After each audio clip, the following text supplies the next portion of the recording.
दोस्तों,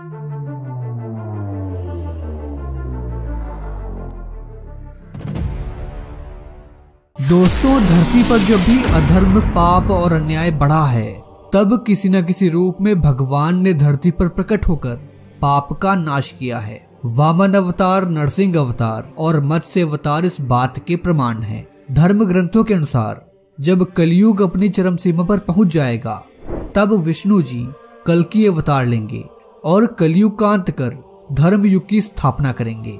आज भी लोगों के लिए कल्कि अवतार एक रहस्य है। लोगों के मन में इस अवतार को लेकर कई तरह की जिज्ञासाएं पाई जाती हैं। सभी यह जानना चाहते हैं कि आखिर भगवान विष्णु अपना कल्कि अवतार कब लेंगे और कहां लेंगे, उनका रूप कैसा होगा और उनका वाहन क्या होगा। इन सभी सवालों के जवाब आपको श्रीमद् भगवद गीता में मिलेंगे। धर्म ग्रंथों में भगवान विष्णु के कल्कि अवतार के जन्म की तिथि बताई गई है। उसके अनुसार भगवान सावन माह के शुक्ल पक्ष की अंतिम तिथि को जन्म लेंगे। दोस्तों, भगवान कल्कि उस समय धरती में अवतरित होंगे जब कलयुग अपने अंतिम चरण में होगा और सतयुग प्रारंभ होने वाला होगा। भगवान विष्णु का कल्कि अवतार सभी 64 कलाओं से युक्त होगा। इस अवतार में भगवान का वाहन एक घोड़ा होगा जिसका नाम देवदत्त होगा। दोस्तों, कल्कि अवतार के जन्म स्थान को लेकर बहुत से कयास लगाए जाते हैं। कुछ लोग संभल को उत्तर प्रदेश में बताते हैं। उत्तर प्रदेश में तो एक गांव भी है जिसका नाम संभल है, जिसे कई लोग कल्कि का जन्म स्थान भी मानते हैं। वहीं कुछ लोग मध्य प्रदेश, उड़ीसा, हिमाचल प्रदेश में भी संभल होने की बात कहते हैं। इसके पुख्ता सबूत तो अभी नहीं मिले हैं। कुछ लोग बोलते हैं कि संभल चीन के पास एक मरुस्थल में है, जहां तो अभी तक जीवन संभव ही नहीं है। कुछ लोग तो ये भी बोलते हैं कि कृष्ण भूमि वृंदावन मथुरा ही संभल है, जहां उनके अवतार कल्कि का जन्म होगा। दोस्तों, क्या आपको पता है कि भारत में कल्कि अवतार का एक चमत्कारिक मंदिर है, जहां पर कई सालों से एक चमत्कार हो रहा है और लोग उस चमत्कार को कल्कि अवतार का संकेत मान रहे हैं। क्या आपको पता है कि हिंदू धर्म में गाय के अलावा घोड़े को पवित्र जानवर क्यों मानते हैं? चलिए आज की इस वीडियो में जानते हैं। लेकिन वीडियो में आगे बढ़ने से पहले मेरा आपसे एक छोटा सा निवेदन है कि इस वीडियो को लाइक कर दीजिए और चैनल पर नए आए हैं तो इसे सब्सक्राइब अवश्य करिए। साथ ही नीचे कमेंट बॉक्स में एक बार सच्चे दिल से जय श्री कल्कि अवश्य लिखें। जानवरों का विशेष महत्व होता है। गाय, घोड़ा, कुत्ता, वराह, शेर ऐसे कई जानवर हैं जिनके बारे में हमें पुराणों से जानकारी मिलती है।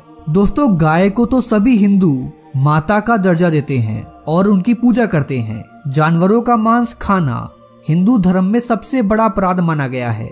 लेकिन दोस्तों, क्या आपको पता है कि गाय के अलावा घोड़ा एक ऐसा जानवर है जो इंसानों का सबसे पहला पालतू जानवर है। इसने इंसानों का हर कार्य में साथ दिया है। जब आप हिंदू धर्म ग्रंथों को ध्यान से पढ़ेंगे तो आपको पता चलेगा कि घोड़े का महत्व क्या है और क्यों है। दोस्तों, अब मैं जरा आपको भगवान विष्णु के एक ऐसे अवतार के बारे में बताने वाला हूँ जिसका सिर घोड़े का था और वो एक बहुत ही रहस्यमय अवतार था। भगवान विष्णु के 24 अवतार माने गए हैं, जिसमें से 10 अवतार पूर्ण अवतार और बाकी अंश अवतार हैं। इन्हीं अवतारों में भगवान विष्णु का एक अवतार था जिसका नाम था हयग्रीव अवतार। इस अवतार का मस्तक घोड़े का था किंतु बाकी शरीर मानव का था। भगवान विष्णु के इस अवतार को बुद्धि, विद्या, तेज व कुशलता का प्रतीक माना गया है। इस अवतार में भगवान विष्णु के शरीर का रंग श्वेत है। साथ ही उन्होंने श्वेत रंग के आभूषण भी पहने हुए हैं। इस अवतार को लेने के पीछे हयग्रीव नामक राक्षस से संबंधित एक प्राचीन कथा जुड़ी हुई है, जिस कारण भगवान विष्णु को राक्षस रूपी ही अवतार लेना पड़ा। तो चलिए कल्कि अवतार से पहले हयग्रीव अवतार के बारे में जान लेते हैं। दोस्तों, हयग्रीव नाम का एक असुर था जिसने दिन रात माँ आदिशक्ति की भक्ति व तपस्या की। माता ने प्रसन्न होकर उसे दर्शन दिए व वरदान मांगने को कहा। उसने माता से अमरता का वरदान मांगा, जिसे माता ने देने से मना कर दिया, क्योंकि मृत्यु लोक पर जो आया है उसकी मृत्यु निश्चित है। यह सुनकर उस राक्षस ने माता से वरदान मांगा कि उसकी मृत्यु दूसरे हयग्रीव से ही हो और किसी से नहीं। माता ने उसे वरदान दे दिया, जिसके कारण उसकी मृत्यु दूसरे हयग्रीव से ही हो सकती थी, अर्थात जिसका मस्तक घोड़े का ही हो। इस वरदान के मिलने के पश्चात हयग्रीव ने स्वर्ग लोक में आतंक मचा दिया, सभी देवताओं को परास्त कर दिया। उसके कुकर्म की पराकाष्ठा तब हुई जब उसने स्वयं भगवान ब्रह्मा जी के वेदों को ही चुरा लिया। इन्हीं वेदों से सभी को ज्ञान व बुद्धि प्राप्त होती थी तथा उसमें सृष्टि के गूढ़ रहस्य, दिव्य अस्त्रों के निर्माण व अन्य विधियां लिखी हुई थी। हयग्रीव के आतंक से परेशान होकर सभी देवताओं ने मिलकर भगवान विष्णु से सहायता मांगने का सोचा। यही सोचकर सभी देवगण भगवान विष्णु के निवास स्थान वैकुंठ धाम पहुंचे। वहां पहुंचकर उन्होंने देखा कि भगवान विष्णु असुरों के साथ लंबे युद्ध के बाद अपने धनुष पर सिर रखकर गहरी निद्रा में सो रहे थे। तब सभी देवताओं ने मिलकर भगवान ब्रह्मा जी से सहायता मांगी और कोई उपाय सुझाने को कहा।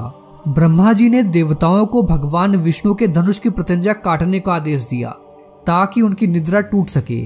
भगवान ब्रह्मा के आदेश पर देवताओं ने विष्णु धनुष की प्रत्यंचा काट दी। धनुष की प्रत्यंचा कटते ही इतनी तीव्र ध्वनि उत्पन्न हुई कि समस्त पृथ्वी लोक, देवलोक उसकी ध्वनि में गूंजायमान हो गई। प्रत्यंचा की धार इतनी तेज थी कि भगवान विष्णु का मस्तक कटकर अलग हो गया। यह देखकर सभी देवता घबरा गए और सभी ने मिलकर मां आदिशक्ति का आवाहन किया ताकि भगवान विष्णु का पुनः जन्म हो सके। देवताओं के आवाहन पर मां आदिशक्ति वहां पर प्रकट हुई। वह भगवान विष्णु का कटा हुआ सिर देखा। देवताओं ने सारी बात उन्हें बताई। तब आदिशक्ति ने देवताओं को घोड़े का सिर भगवान विष्णु के मस्तक पर लगाने को कहा। देवताओं ने विश्वकर्मा जी की सहायता से भगवान विष्णु के सिर पर घोड़े का सिर जोड़ दिया। वह इस तरह भगवान विष्णु ने हयग्रीव नामक अवतार का जन्म हुआ। तो दोस्तों, इस तरह से भगवान विष्णु ने हयग्रीव नामक अवतार लिया था। उसके बाद भगवान विष्णु ने हयग्रीव नामक दैत्य से भयंकर युद्ध किया व उसका वध किया। हयग्रीव का वध करने के पश्चात भगवान विष्णु ने उससे वेदों को लेकर फिर से ब्रह्मा जी को सौंप दिया। इस प्रकार भगवान विष्णु ने एक दैत्य का वध करने के लिए व उससे वेदों को वापस लाने के लिए हयग्रीव नामक अंशावतार लिया था। कल्कि अवतार का रहस्यमयी घोड़ा। दोस्तों, अग्नि पुराण के 16वें अध्याय में कल्कि अवतार का चित्रण तीर कमान धारण किए हुए एक घुड़सवार के रूप में किया गया है और वे भविष्य में होंगे। कल्कि पुराण के अनुसार वह हाथ में चमचमाती हुई तलवार लेकर सफेद घोड़े पर सवार होकर युद्ध और विजय के लिए निकलेंगे तथा बौद्ध, जैन और मलेच्छों को पराजित कर सनातन राज्य स्थापित करेंगे। पुराणों की यह धारणा कि कोई मुक्तिदाता भविष्य में होगा। दोस्तों, भगवान विष्णु के 10वें अवतार यानी कि कल्कि अवतार का मंदिर हवा महल के पास है। कल्कि जो अब तक प्रकट नहीं हुए हैं, यह अवतार हजारों वर्षों के बाद होगा, लेकिन हिंदू धर्म में उनकी परिकल्पना पहले ही कर ली गई है। जानकारों का कहना है कि सनातन धर्म एक ऐसा धर्म है जिसमें भावी ईश्वर के अवतार को साकार कल्पना दे दी गई है। पुराणों में वर्णन है कि कलयुग समाप्त होने के बाद अर्थात आज से हजारों वर्षों के बाद विष्णु भारत में कल्कि अवतार लेंगे। वे घोड़े पर सवार होकर तलवार से शत्रुओं का नाश करेंगे। दोस्तों, इस मंदिर में कल्कि भगवान की मूर्ति एक घोड़े पर सवार है। इस मंदिर में स्थित घोड़ा, जिसे कल्कि भगवान का घोड़ा कहा जाता है, इस घोड़े के 3 पैर जमीन पर टिके हुए हैं और एक पैर ऊपर उठा हुआ है। माना जाता है कि घोड़े का एक पैर धीरे धीरे नीचे की तरफ झुक रहा है। जिस दिन ये पैर जमीन पर टिक जाएगा उस दिन भगवान कल्कि अवतरित होंगे। साथ ही ये भी माना जाता है कि घोड़े के बाएं पैर पर एक घाव बना हुआ है और ये घाव धीरे धीरे भर रहा है। जिस दिन ये घाव भर जाएगा उस दिन कलयुग में भगवान विष्णु कल्कि अवतार के रूप में आएंगे। दोस्तों, अभी तक विष्णु भगवान के 9 अवतारों का जन्म हुआ है, लेकिन पुराणों में माना गया है कि जिस दिन पाप का घड़ा भर जाएगा उस दिन कल्कि अवतार जन्म लेंगे और वे सभी दुष्टों का नाश करेंगे। तो दोस्तों, आप कल्कि अवतार के बारे में क्या सोचते हैं? हमें अपने विचार कमेंट बॉक्स में जरूर बताइएगा।